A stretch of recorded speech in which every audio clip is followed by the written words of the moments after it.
Dear students, welcome back. This is part 2 of the video revision we are doing for Unit 4. We reached the 3 last chapters in the book: 4.7 high and low sounds, 4.8 pitch on percussion instruments, and 4.9 having fun with wind instruments.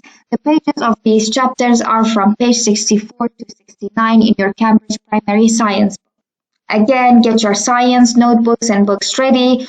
And let's start the lesson. The words to learn in these 3 chapters are pitch, high, and low. Pitch is how high or low the sound is. High is a sound with fast vibrations like a scream. Low is a sound with slow vibrations like a growl. Musical instruments, string instruments, percussion instrument, and wind instrument.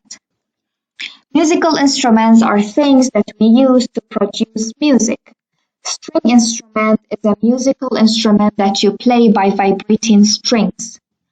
Percussion instrument is a musical instrument that you play by hitting or shaking to cause vibration. Wind instrument is a musical instrument that you play by blowing. Pluck, tune, and factor. Pluck is picking up a string with your fingers and letting it go again. Tune is altering a musical instrument so that it is at the correct pitch. Now, alter here means adjust, change. Factor is things that can change the result of an investigation. Pitch. Fast or quick vibration produce high-pitched sounds, and slow vibration produce low-pitched sound. Let's see what do we mean by this. Compared to light, sound travels slowly. All sound waves travel at the same speed, but they vibrate in different ways. Some vibrate quickly. We say they have a high frequency or pitch. Others, the ones with a low frequency, vibrate slowly.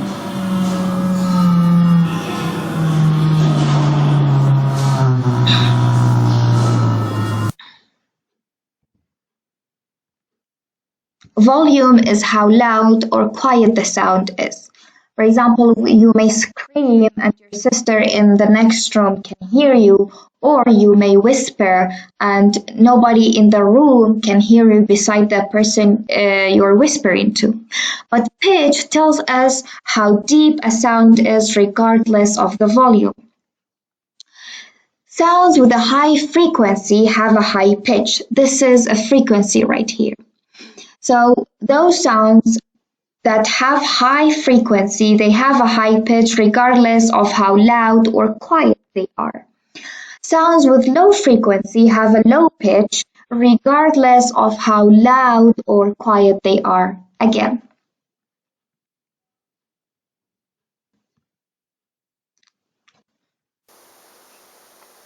Right, let's see what happens when we change the volume. Watch the sort and I'll start quietly and build up the volume.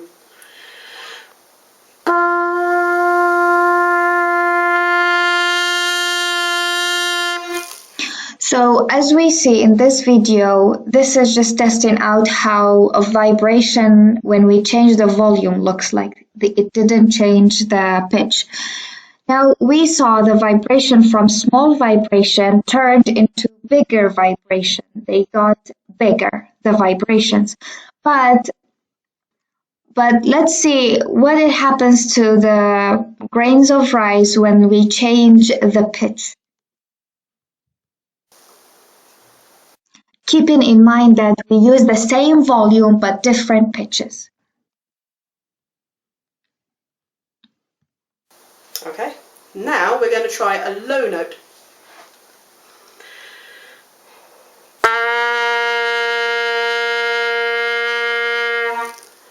And we're going to compare that to a high note of roughly the same volume.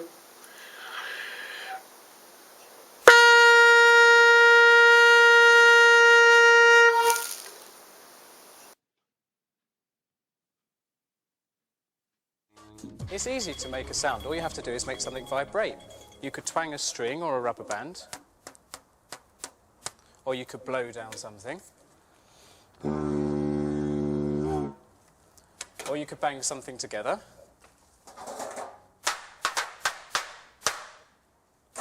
Or you could scrape something.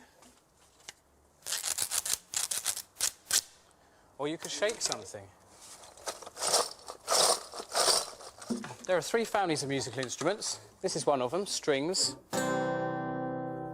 As you can see in this guitar, when you pluck the string, it vibrates. That vibration gets passed on to the air, and that's how you hear the sound. And here's another stringed instrument from India called a gopichan.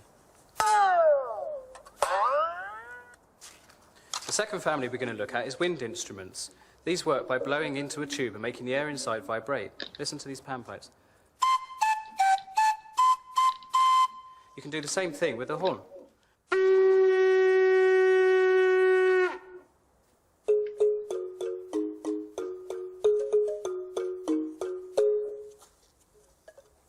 This instrument's called a balafon. It belongs to the last family of instruments called percussion. These produce vibrations when you bang them, and you can do exactly the same thing with a pair of bongos.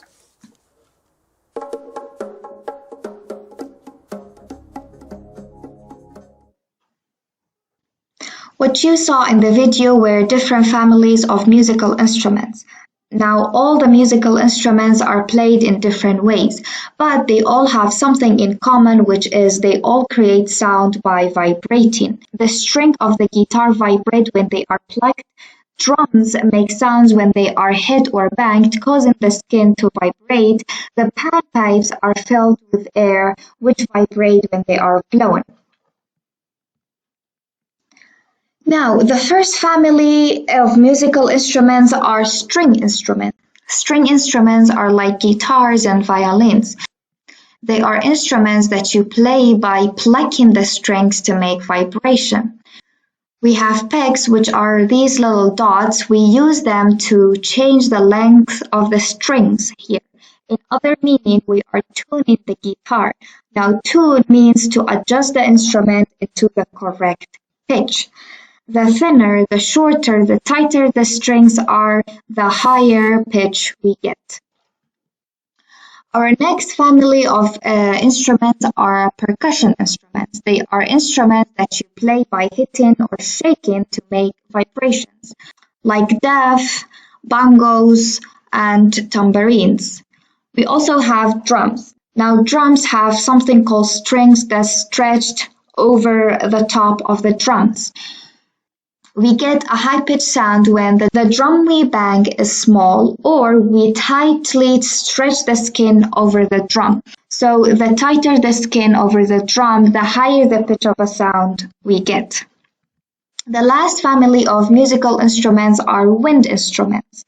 They are instruments that you play by blowing to make vibration. This is an example of wind instruments. They are called panpipes.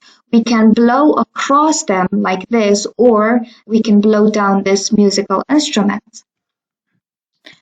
We can make high or low pitch sounds by changing the length of the air in the pipes or columns of the air. These are pipes or columns of the air.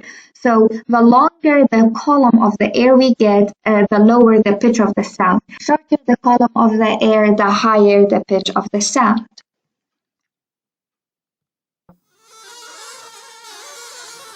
How high or low a sound is depends on how an object vibrates. We're trying to make little flutes out of straws.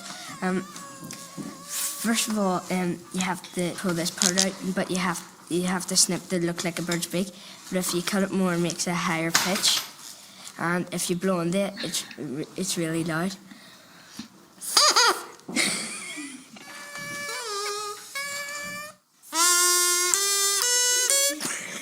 As we saw, the shorter she made the straws, the more she cut the straws, the shorter they become, and when they become, the column of the air gets shorter.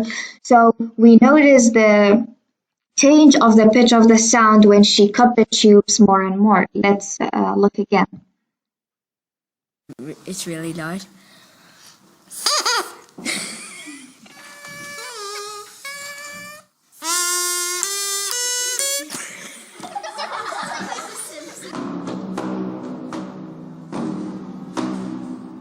Just like the straws in the classroom, the air in these tubes vibrates. The length of the tubes controls the pitch of the note. The loudness of the sound produced is controlled by how hard the air is pushed through the tubes.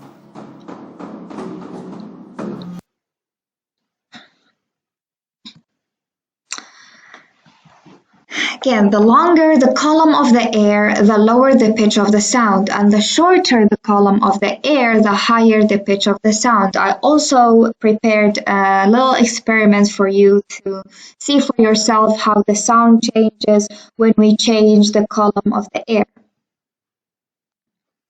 This is to test out how the pitch of the sound changes when the amount of the air in the column changes. So first, this is a bottle without any water, so it's full of air. Okay, I'm gonna pour a little water here, so.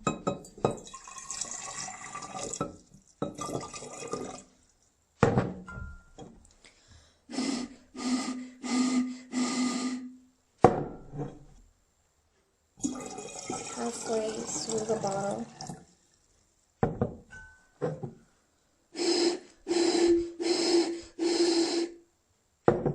And almost full.